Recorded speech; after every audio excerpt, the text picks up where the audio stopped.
کے ساتھ حسن سلوک کرو۔ او بھائی، مسافر اپنے گھر میں کتنا ہی دولتمند سہی، اب وہ سفر میں ہے، اب وہ پتہ نہیں کس مجبوری میں ہے۔ مسافر تمہارے گاؤں میں آ گیا، کہتا مجھے رات ٹھہرنی ہے۔ آج کل تو اماموں کو بھی کمیٹی اتنا ڈرا دیتی ہے خدا کی قسم کہ نانا میں یہاں نہیں ٹھہراؤں گا۔ کہتا میرے ڈاکومنٹس دیکھ لو، میرے پاس آدھار بھی ہے، آئی ڈی سب ہے، پروف ہیں، دیکھ لو۔ کہا نہیں، آپ کہیں بھی رہیے، مسجد ہے، وہ رہنا چاہتا ہے وہاں۔ کہا نہیں، صبح کو امام صاحب کے سے محاسبہ ہو جائے گا، کمیٹی آ کے کہے گی نہیں۔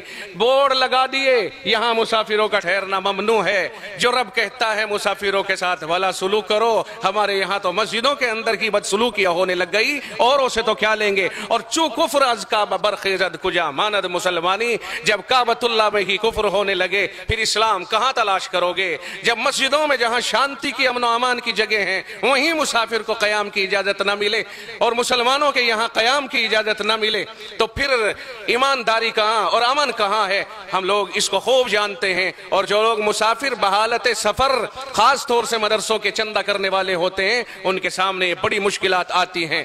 اور میں ان اماموں سے بھی کہوں گا کہ جو لوگ امامت کرنے والے ہیں وہ امام کہیں باہر سے یا آسمانوں سے ٹپک کر نہیں آئے یا رحم مادر سے وہ امام بن کر کے نہیں آئے، وہ مدرسوں کے پڑے ہوئے ہیں۔ اگر وہ ان کا خیال نہیں کریں گے اور کمیٹی کو صحیح بات نہیں سمجھائیں گے، کون سمجھائے گا؟ ائمہ کرام، تم ترجمان ہو مدرسوں کے، تم نے مدرسوں میں کھایا ہے، تم مدرسوں میں رہ کے پلے ہو، تم نے مدرسوں سے فائدہ اٹھایا ہے۔ اگر تم مدرسوں کے ترجمان نہیں ہوگے تو کون ترجمان ہوگا؟ مدرسے والے جا کے دے مجبور ہو کر کے صاحب میرا ذرا تائید کر دینا، بڑے مدرسے سے آیا ہوں۔ نانا امام اجازت نہیں، کمیٹی کی طرف سے اجازت نہیں۔ او میرے بھائی کیا کر رہے ہو؟ اگر امام کہتا اجازت نہیں تو اس کا مطلب یہ ہوا کہ تو یہ ثابت کر کہاں سے پڑھ کے آیا ہے، تیرے پاس علم کہاں سے آیا ہے، مصلی تیرے پاس کہاں سے آیا ہے، تو امام کیسے بن گیا؟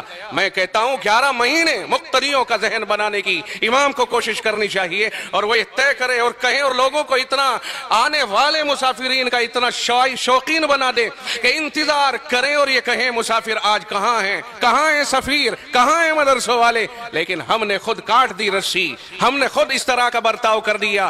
باز روتا ہوا مسجد کے گیٹ سے نکلتا ہے۔ خدا کی قسم اس کے اوپر نظر ثانی کرنی چاہیے۔ اماموں سے میں کہتا ہوں دست بستہ کہ آپ حضرات کو نظر ثانی کرنی چاہیے اپنے موقف کے اوپر۔ اگر امام پھر بھی اپنے سخت دلی کا مظاہرہ کرتا ہے اور اس کی سمجھ میں نہیں آتی ہے، پھر میں کھل کر کے کہتا ہوں وہ مسجد کے مصلی پر امامت کرنے کا حقدار نہیں ہے۔ ایسے آدمی کو وہ مدرسوں کا دشمن یا ایسے لوگوں کا دشمن قرار دیا جانا چاہیے۔ میں بہت کھل کر کے کہنے کا عادی ہوں اور یہ بات میں بہت کھل کر کے کہہ رہا ہوں۔ خدا بندال خیر میرا موضوع امامت کے اوپر نہیں تھا۔ میں نے کہا ابن السبیل قرآن کہتا ہے، میں نہیں کہتا، میرا رب کہتا ہے مسافروں کے ساتھ اچھا سلوک کرو۔ پوچھو ان سے تیرے ساتھ کیا پریشانی ہے۔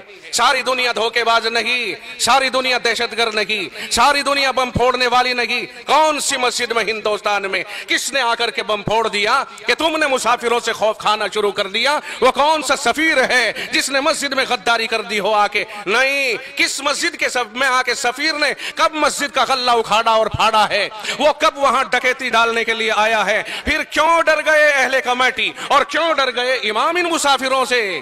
ہم کہتے ہیں ان کی مدد کرو، انہیں روکو، انہیں ٹھکانہ دو، انہیں روک انتظام کرو۔ انتظام ان کے لیے مناسب انتظام ہونا چاہیے۔ ہر مسجد میں مستقل ایک مختص کمرہ ہونا چاہیے کہ آنے والے سفرا کے لیے ٹھہرنے کا ہے۔ قوم اگر آپ نہیں ٹھہراؤ گے قوم مسلم تو انہیں کون ٹھہرائے گا؟ یہ اپنے گھروں سے بیگانے ہوتے ہیں اور قوم کے بچوں ہی کے لیے ہوتے ہیں۔ دین اسلام کے فروغ دینے کے لیے اپنے کندھے پہ یہ پار لے کے چلتے ہیں اور اپنے آپ کو اس کے لیے یہ گویا وقف کر دیتے ہیں۔ آپ اپنے گھروں میں رہتے ہو، یہ درد بدر ہو کر در کی ٹھوکریں کھاتے ہیں، کس لیے؟ تھوڑا سا چندہ ہو جائے اور جا کر کے مدرسے میں جمع کر دیں، بچے پڑھیں گے، خرچہ اٹھے گا، مدرسے چلیں گے، تعمیر ہوگی۔ اگر آپ انہیں مشکوک سمجھو گے پھر بتاؤ مجھے ان کی امداد کون کرے گا اور ان مدرسے والوں کو پناہ کون دے گا؟ اور سن لو، اگر رب ذوالجلال کو اس ادا کے اوپر ناراضگی ہو گئی پھر بتاؤ ہمارا تعاون کون کرے اور ہمارا پیچھا کون چھڑائے گا؟ اگر رب نے ایک بار بھی اپنا فیصلہ کر دیا،